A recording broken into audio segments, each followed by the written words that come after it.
Donc, avec 10 minutes de retard, mais...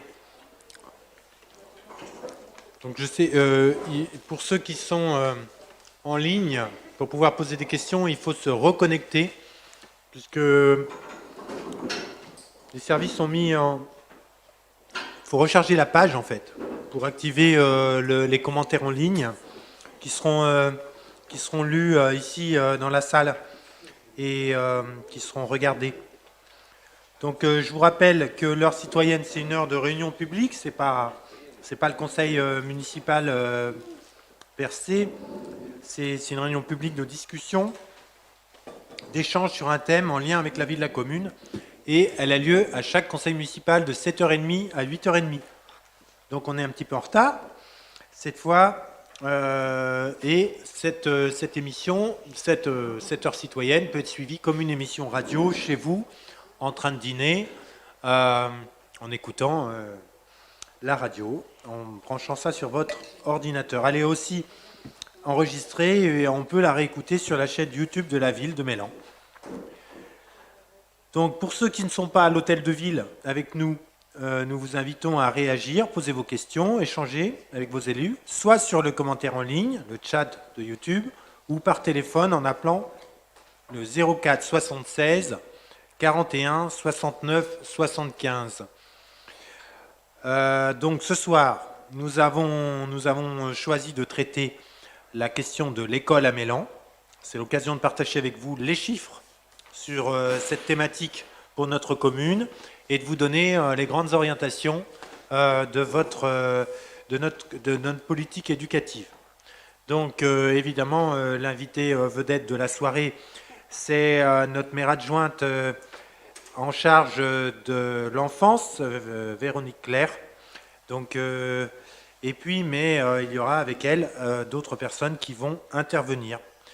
La parole est une petite présentation pour commencer le débat et la discussion, quelques chiffres, quelques orientations.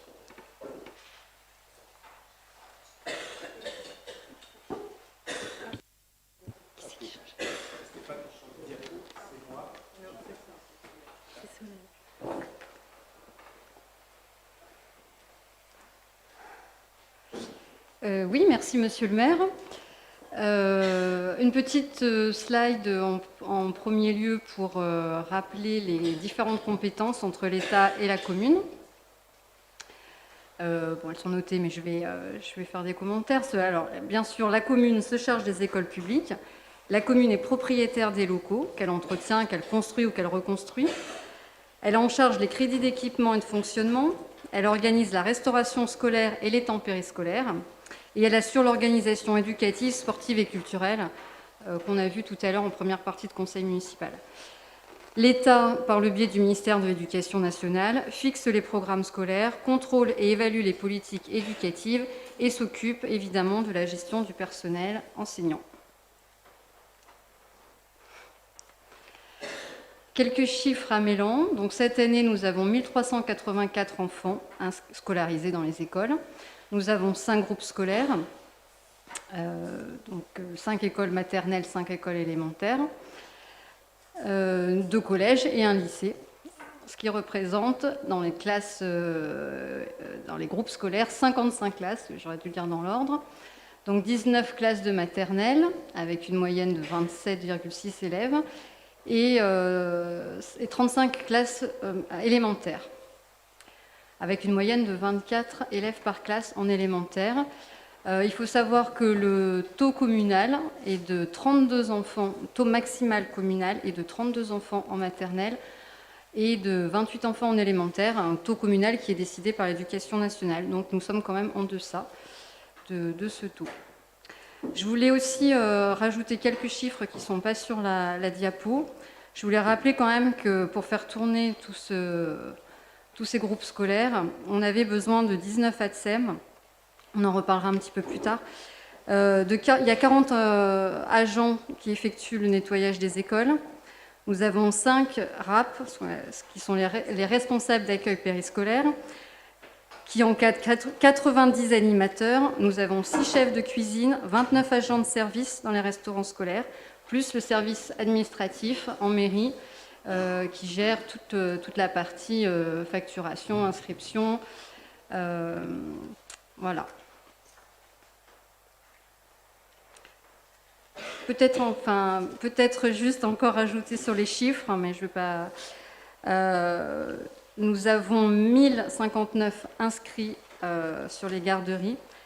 La pause méridienne, nous avons 1259 inscrits et une moyenne de 1000 enfants qui déjeunent chaque jour dans les restaurants scolaires de Mélan. Et il y a une augmentation cette année des inscrits en restauration scolaire.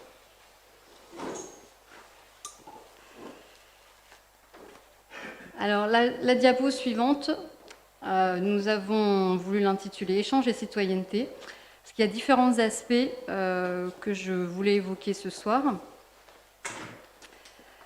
Alors, plusieurs aspects. Nous avons mis en place des rencontres trimestrielles avec des représentants de parents d'élèves de chaque école, ce qui n'existait plus dans les années précédentes. Nous avons aussi organisé des réunions thématiques avec les directrices d'école. Donc, ça peut être sur le thème des travaux, les besoins informatiques dont on a parlé tout à l'heure, la carte scolaire, les investissements. Nous avons créé aussi un journal, l'écho des écoles, à destination des familles. On espère publier 5 numéros par an. L'année dernière, on en a fait 2, puisqu'on a commencé sur l'année 2021. Je voulais rappeler aussi dans la citoyenneté qu'en fin d'année, Monsieur le maire, moi-même et les élus de quartier avons distribué un livre sur le thème de la citoyenneté, donc aux élèves de grande section de maternelle, aux élèves de CM2, donc bien sûr des livres adaptés à chaque niveau, pour marquer leur passage au cycle suivant. Donc ça a suscité pas mal d'échanges avec les enfants.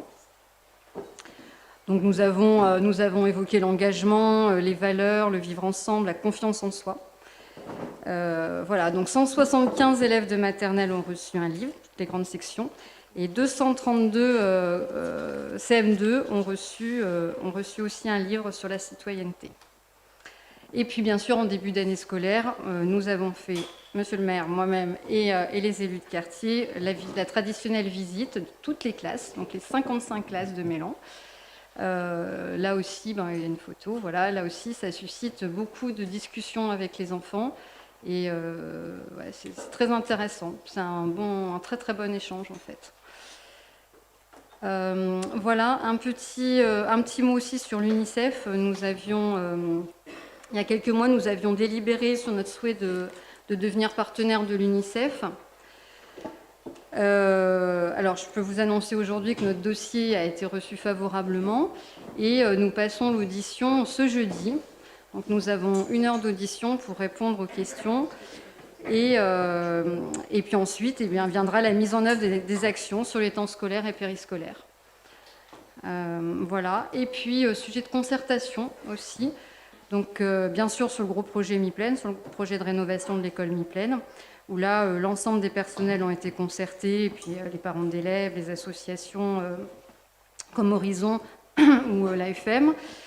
Et puis, concertation aussi, on était aussi accompagné par une agence pour le projet de restauration du restaurant du Haut-Mélan.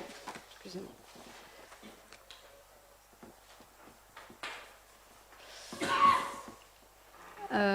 Accueil et accompagnement éducatif. Alors, je voulais quand même, pour ceux qui ne le savent pas encore, qu'on a ouvert 2 nouvelles classes cette année en maternelle, donc maternelle Maupertuis et maternelle Grand Pré. La maternelle Grand Pré, ça nécessitait pas mal de travaux, d'aménagement pour pouvoir... on a utilisé l'ancienne salle de périscolaire pour en faire une salle de classe. Alors les ouvertures, elles ont entraîné aussi le recrutement de 2 ATSEM. Donc les ATSEM, ce sont les agents territoriales spécialisés des écoles maternelles. Et nous nous étions engagés à maintenir une ATSEM par classe, donc c'est ce que nous avons fait. Beaucoup de communes ne le font pas, je le précise, parce que beaucoup de communes se contentent d'avoir une ATSEM pour les petites sections et moyennes sections. Mais nous avons maintenu une ATSEM pour toutes les classes de maternelle. Les IMS, donc on en a parlé tout à l'heure dans la délibération, donc ce sont les intervenants en milieu scolaire. Bon, je redis ce que j'ai dit tout à l'heure, mais peut-être que tout le monde n'était pas là dans la première partie du conseil municipal. Donc des intervenants en milieu scolaire, donc sur la natation, donc le sport hein, évidemment, sport avec 2 agents titulaires à la ville, et la natation scolaire avec les maîtres nageurs de la commune, la lecture publique avec les bibliothécaires, l'éducation à l'environnement au CIN, au centre d'initiation à l'environnement, et dispensée par les agents du CIN. L'éducation musicale avec une dumiste plus un autre agent du conservatoire. Et l'éducation routière aussi, qui est dispensée par les agents de la police municipale. Donc ce sont permis piéton, permis vélo, la lecture de la signalétique de la chrono vélo. Voilà. Les sorties scolaires, là aussi, nous avions délibéré l'année dernière sur l'augmentation de la dotation des sorties scolaires, voilà, qui était passée de 6 € à 12 €. Il y avait une dotation de transport aussi qui avait été revalorisée de 250, elle était passée à 275 € par an et par classe. Donc là, j'ai quelques exemples pour l'année 2020-2021, mais qui restent encore une année peu représentative à cause du Covid. C'est encore difficile de savoir si notre augmentation a vraiment bénéficié à beaucoup de classes. Ce que je peux vous dire, c'est que 20 classes ont bénéficié des sorties, 12 classes de maternelle et 8 d'élémentaire, ce qui représente quand même 27 sorties, parce qu'il y a des sorties au col de porte qui sont du coup sur plusieurs séances, des sorties à l'espace Aragon, à Visil, au Bois Français. Donc il y a quand même 521 enfants qui ont bénéficié des sorties. Il n'y a que 7 classes qui ont utilisé la totalité de leur budget, c'est-à-dire des 12 €. Alors comme je le disais, de toute façon, cette année, elle ne reflète pas vraiment une utilisation habituelle des dotations. Ça reste encore une année où beaucoup d'espaces culturels étaient fermés, donc de toute façon, ce n'était pas possible de profiter de cet argent. Ouais. Et là, je vais laisser la parole à Antoine Naillon pour l'éducation et l'environnement. Oui, alors bonsoir à tous.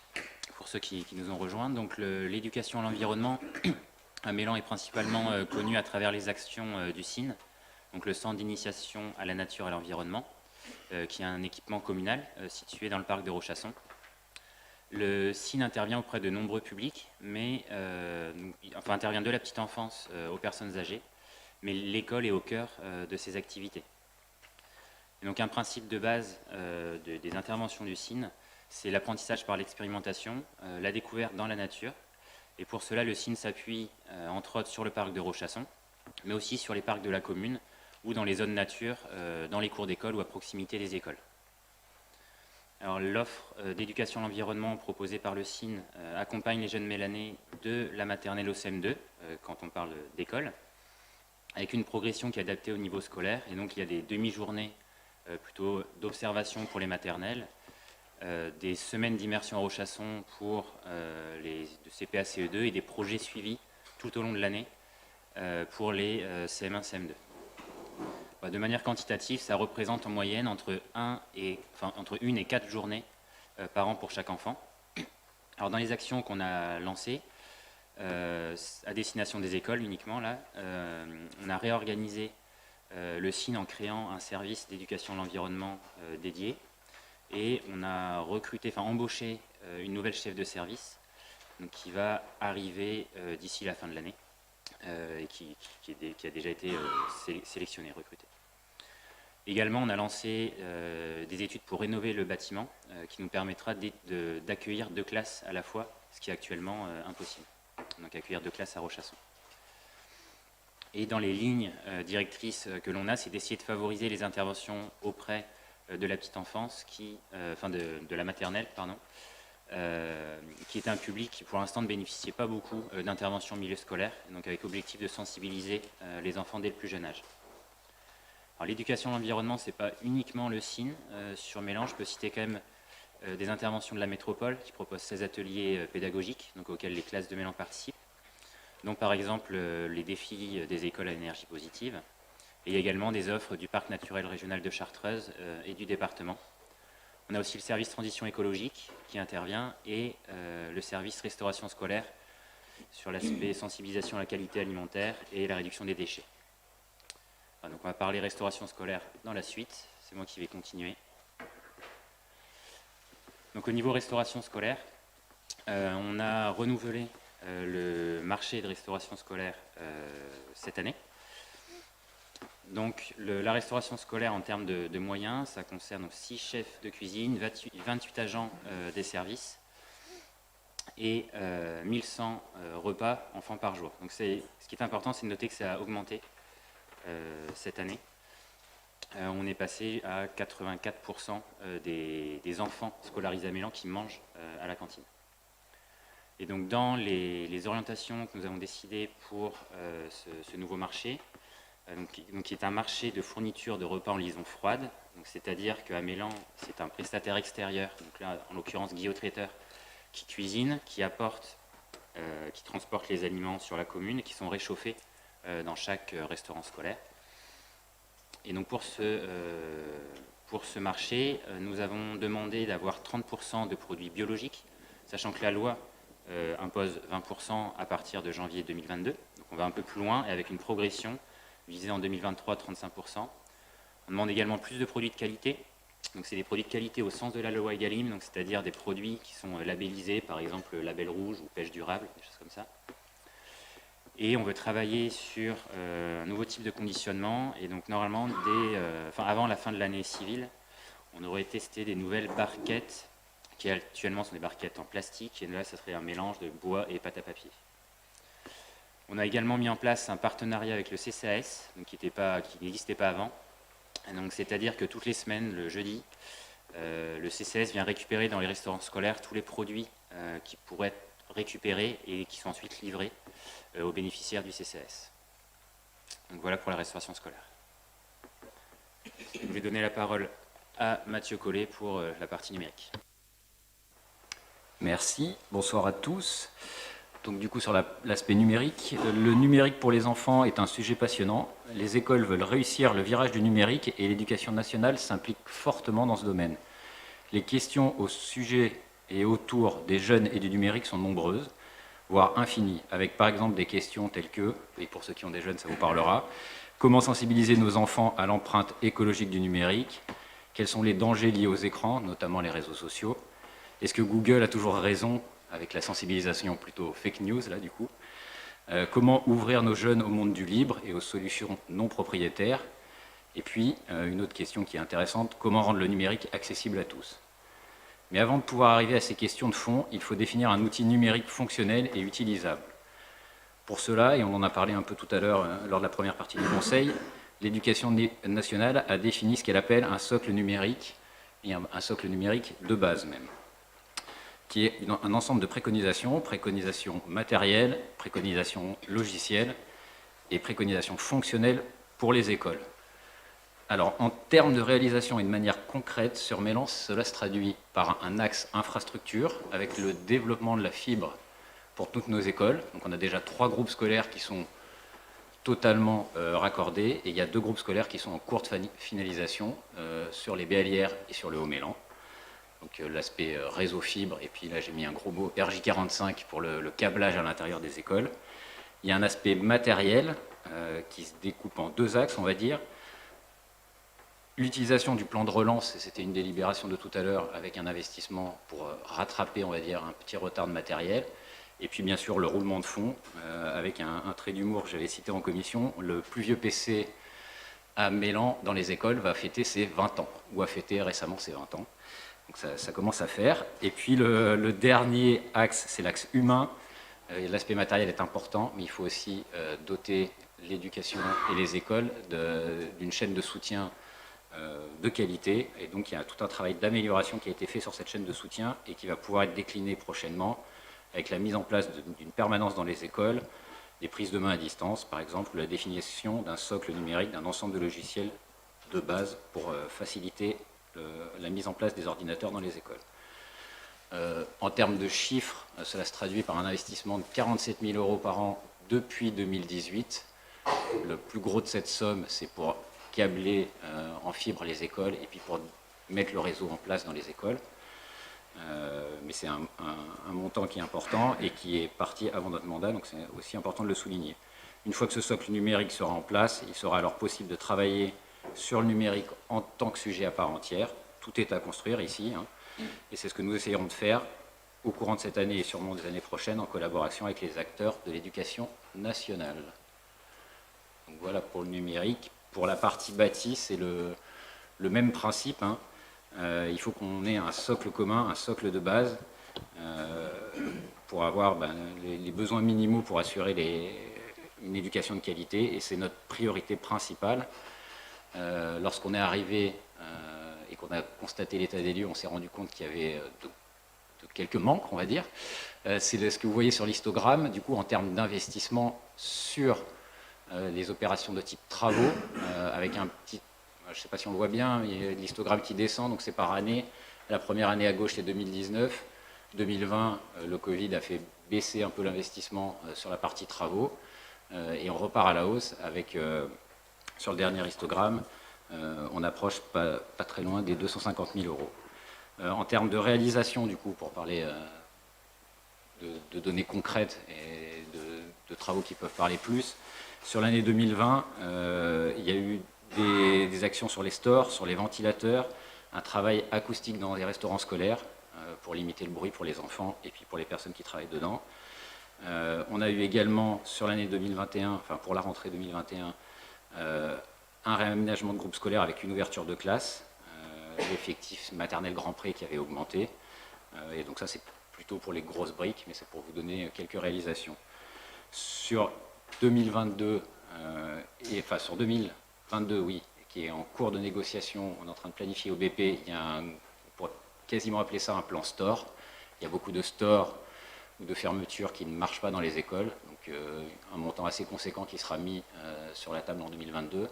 Et sur 2023, des travaux de rénovation plus importants, logiquement sur le groupe scolaire de Maupertuis, mais tout est en cours de définition. Donc c'est ça qui fait monter les histogrammes en termes d'investissement. Et puis on a également un axe très important de grosses rénovations ou reconstructions, avec 2 restaurants scolaires qui vont être traités, plus un groupe scolaire complet qui sera remis en place. Voilà sur l'aspect bâti de façon très rapide. Merci aux 3 intervenants. Je tenais à présenter pour ceux qui ne la connaîtraient pas quelqu'un qui s'est assis à côté de Madame Claire, c'est Madame Talussi, qui est Marie Talussi, qui est la directrice du département éducation à la ville. Donc voilà, et qui se joint à nous pour, si besoin était, pour nous aider à discuter ce soir et à dialoguer ensemble. Très bien, donc la parole est ouverte à tous. Est-ce qu'il y a des gens dans le public autour de la table qui veulent s'exprimer sur cette question de l'école à Mélan, des enfants scolarisés? Oui, je vois une main qui se lève. Monsieur Chartier, il faut prendre un micro. Ah ben, il y en a un qui arrive.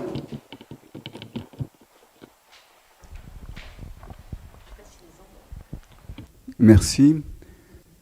Tous les chiffres et les éléments qui viennent de nous être présentés concernent l'école publique sur Mélan.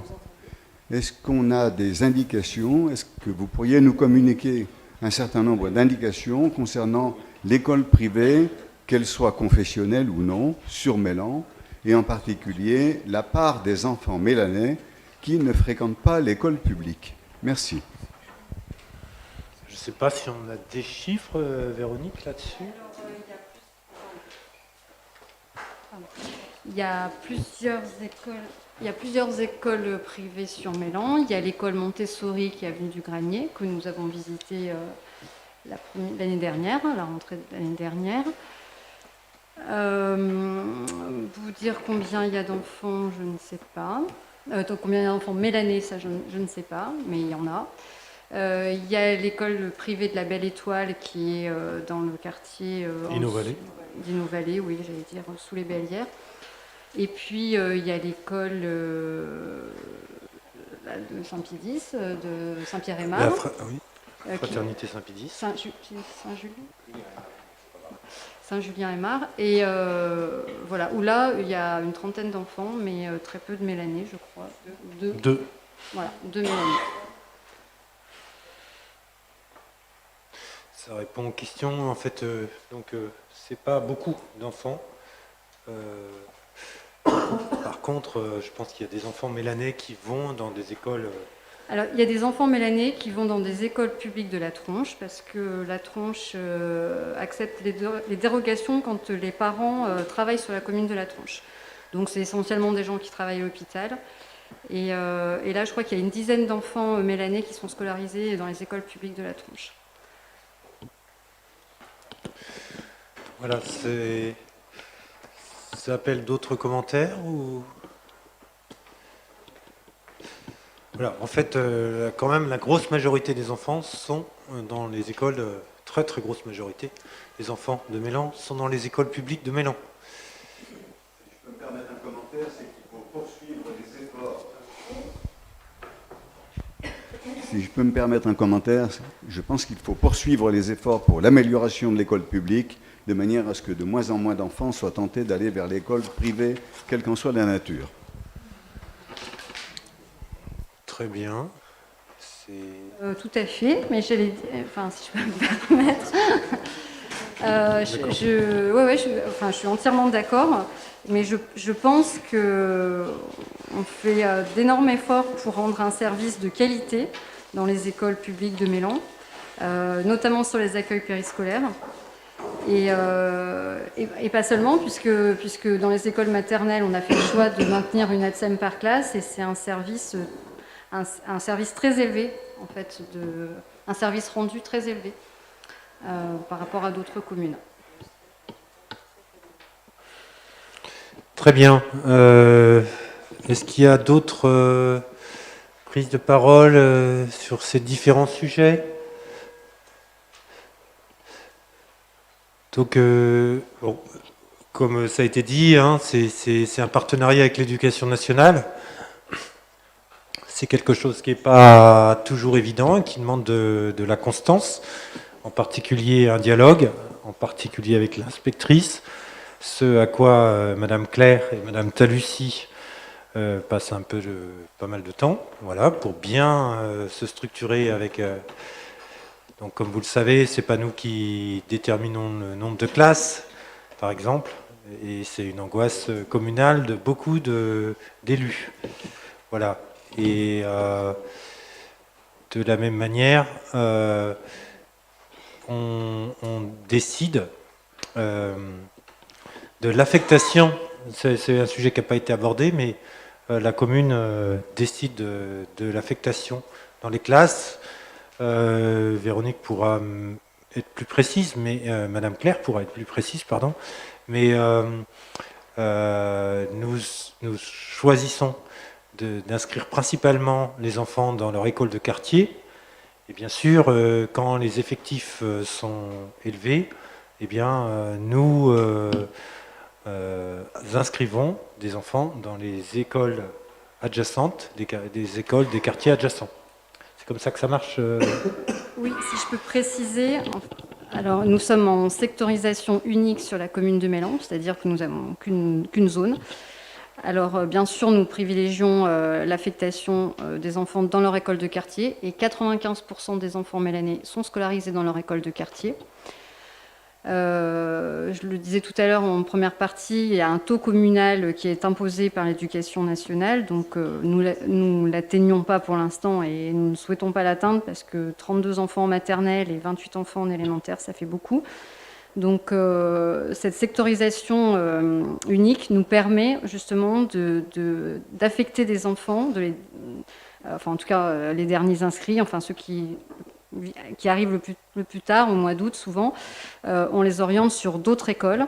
Et quand ils ne sont pas scolarisés dans leur école de quartier, l'année suivante, ils sont prioritaires pour qu'on leur propose de réintégrer, enfin d'être rapatriés sur leur école de quartier. Certains choisissent de rester là où ils ont été affectés la première fois, parce qu'ils ont pris des habitudes, et sinon d'autres reviennent sur l'école la plus proche de chez eux.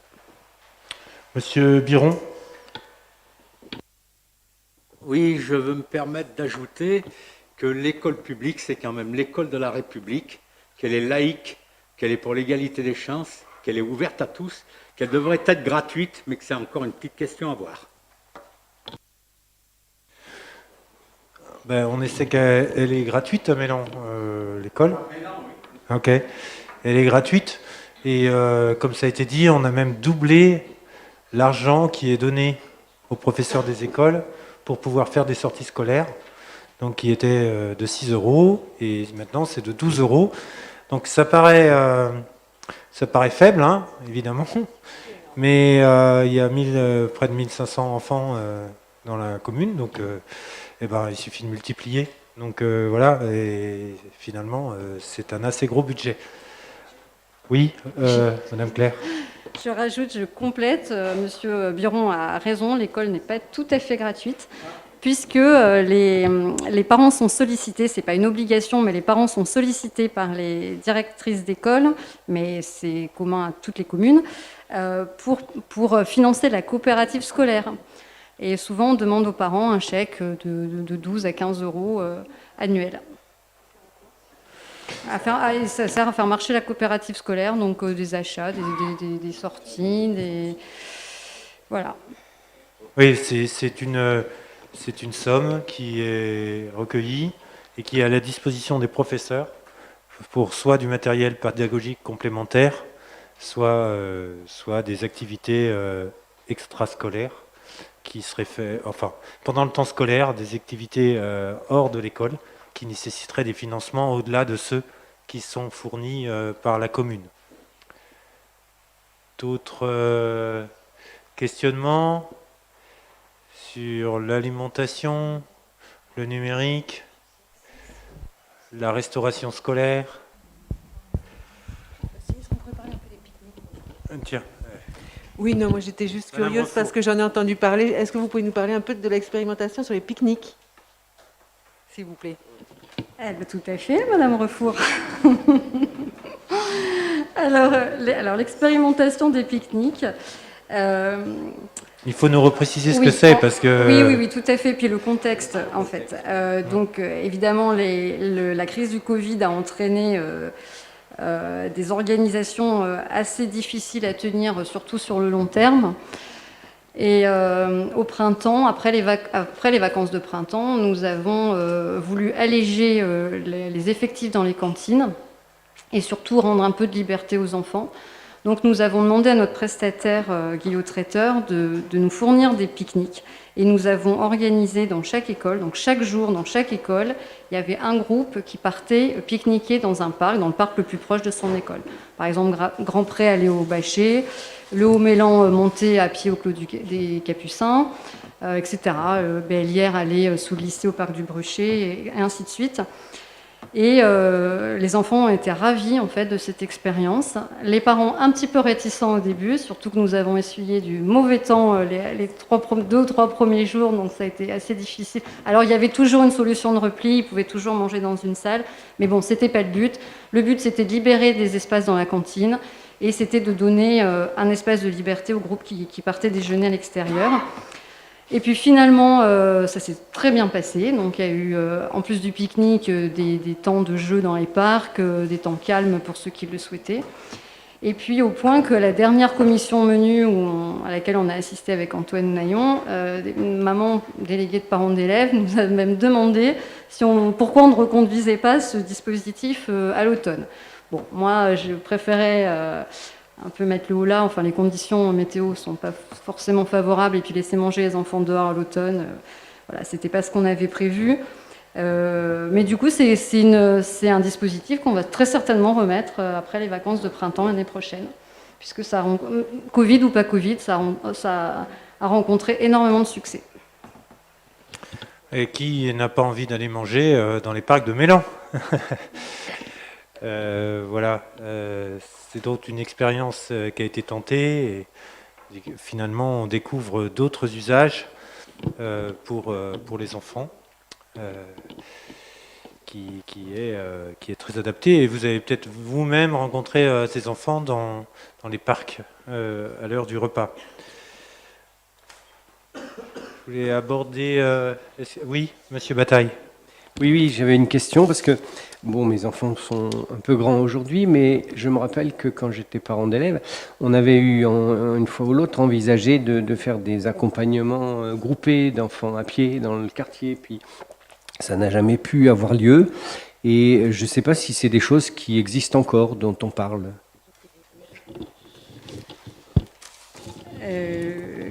Oui, c'est très bien, Monsieur Battel, merci pour votre question.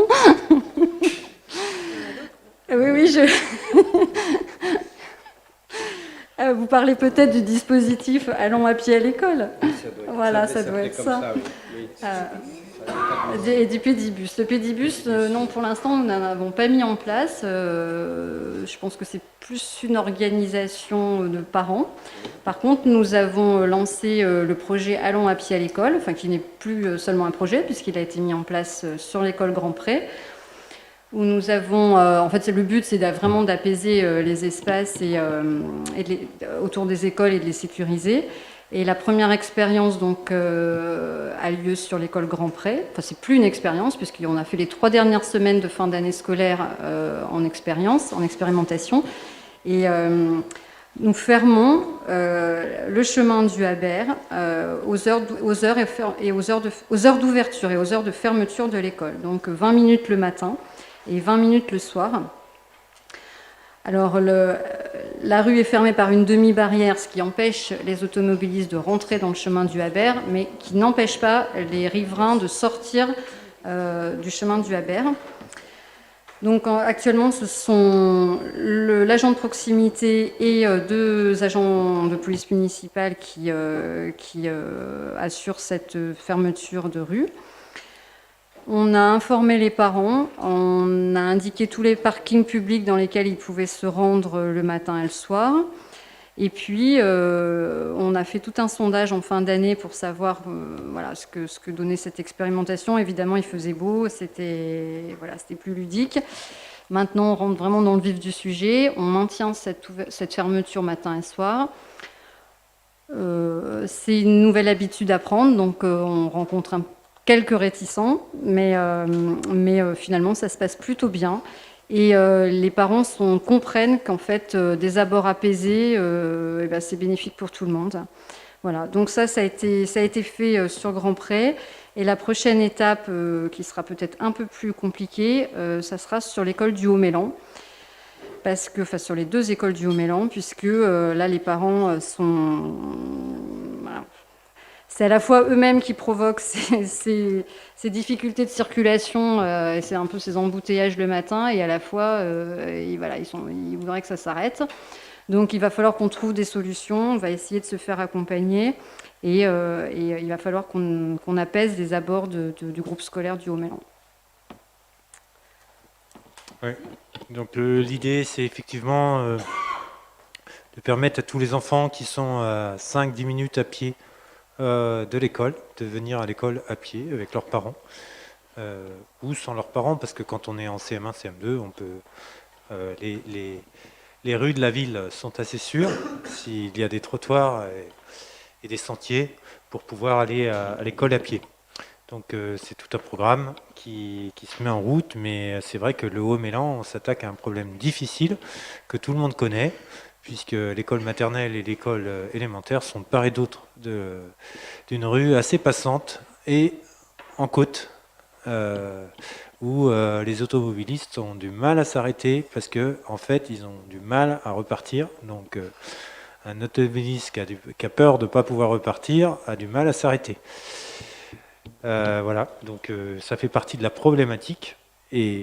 Et donc, ça va être réfléchi avec les parents d'élèves, les forces de l'ordre, et comme on l'a dit, on va essayer de se faire accompagner parce que personne n'a de solution simple à mettre en œuvre sur le Haut-Mélan.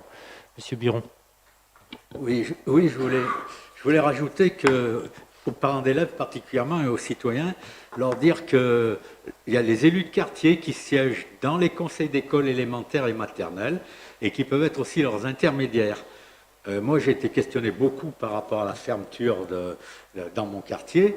Et les gens, ils aiment bien discuter. Et en même temps, j'appelle nos élus de quartier à être très proches, y compris des parents d'élèves et de ceux qui ont des petits-enfants. Tout à fait juste, c'est une personne ressource. Et je peux rajouter aussi un point, c'est Mais- qu'on a on a du personnel municipal, donc les agents de proximité qui sont là aussi le matin pendant les heures d'ouverture d'école et puis en fin de journée, donc vers 16h30. Ils sont aux abords des écoles, à la fois pour la sécurisation des enfants, pour l'entrée et la sortie, et puis aussi pour être proche des habitants et répondre à leurs questions pour tout ce qui est lié au quartier et à ses problématiques.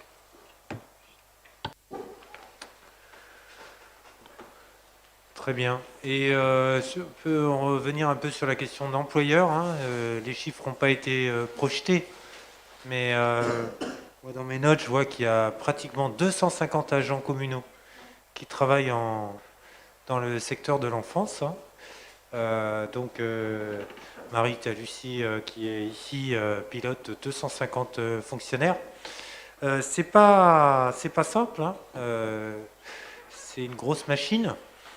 Et surtout que beaucoup de ces emplois sont très fractionnés en termes de temps de travail et donc peu attractifs, non seulement par les salaires, mais aussi du fait de ces coupures. Parce que les gens qui travaillent en périscolaire sont dans des situations quand même assez difficiles où ils travaillent le matin, travaillent le midi et travaillent le soir. Et ont des coupures en journée. Ça peut être adapté à certaines personnes, mais il faut reconnaître que c'est des conditions difficiles. Et ces conditions font que chaque année, c'est pas propre à cette année, mais chaque année, il est difficile de trouver des animateurs périscolaires. Donc, avis à toute la population.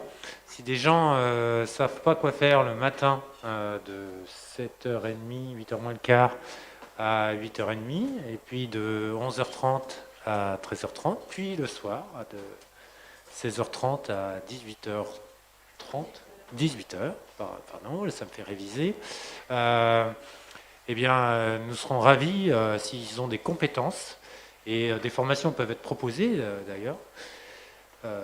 S'ils ont des compétences, ils seront les bienvenus pour travailler dans la commune auprès des enfants, pour s'occuper d'eux et leur proposer des activités pendant ces temps. Je rajouterais, mais je pense que Madame Béranger est mieux placée que moi pour expliquer les choses. Mais nous avons pérennisé les supports de poste, justement pour les animateurs, pour éviter de renouveler systématiquement chaque année les contrats et éviter de laisser les gens dans la précarité. Et puis, je voulais dire aussi, pour compléter, mais vous venez de le dire, Monsieur le maire, qu'on finance chaque année la formation au BAFA, enfin pour plusieurs animateurs, la formation au BAFA, sans avoir l'assurance que les gens resteront dans la collectivité, mais c'est le risque que nous prenons pour augmenter le niveau de compétence des agents.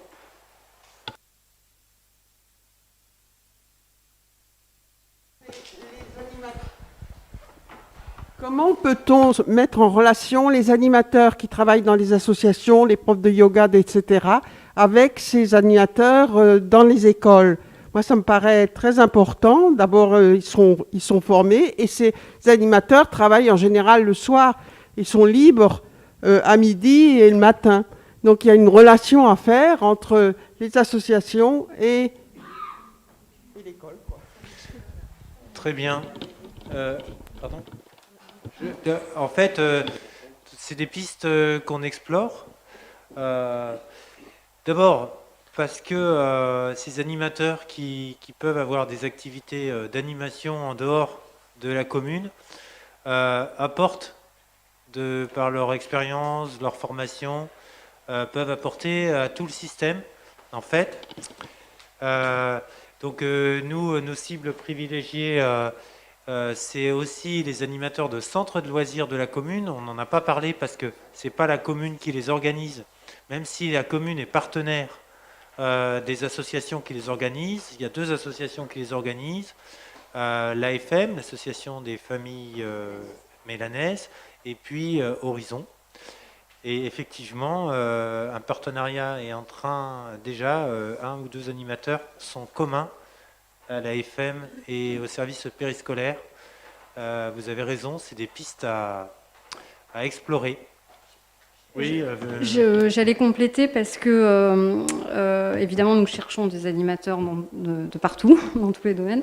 Et nous avons pas mal prospecté dans les clubs de sport, notamment le hand et le basket, où les emplois du temps des sportifs peuvent être compatibles avec nos horaires d'animation. Et c'est vrai que les autres clubs, clubs sportifs ou autres, enfin, peuvent nous intéresser. Après, on va démarcher en fait. On n'a pas élargi plus que ça en fait, mais on va le faire. Oui, très bonne idée. D'autres, Madame Sabonadia? Oui, éventuellement. Madame Claire, est-ce qu'il y a des nouvelles initiatives concernant l'enseignement de langues étrangères, autant dans le cadre de l'enseignement général ou bien dans le cadre du périscolaire? On en avait un peu parlé il y a 1 an. Est-ce qu'il y a des choses via des personnes de naissance étrangère qui pourraient intervenir dans le cadre périscolaire notamment ou autre? Alors bien sûr, nous sommes favorables à toutes les interventions dans les temps périscolaires. Le Covid, je ne vais rien vous apprendre, nous a tout empêché cette année.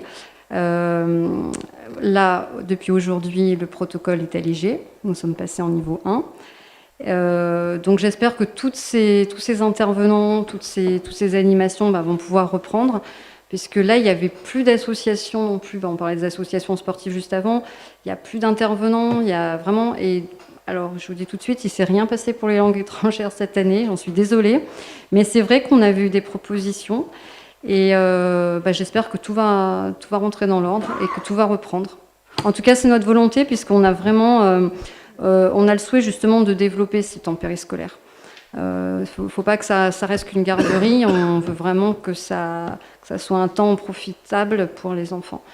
Donc oui, je vous tiendrai au courant dès que on aura réussi à remettre ça en place.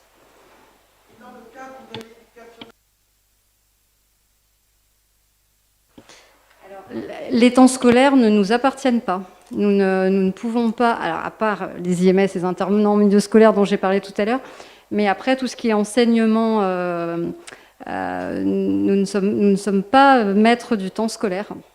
Nous ne pouvons intervenir que sur les temps périscolaires.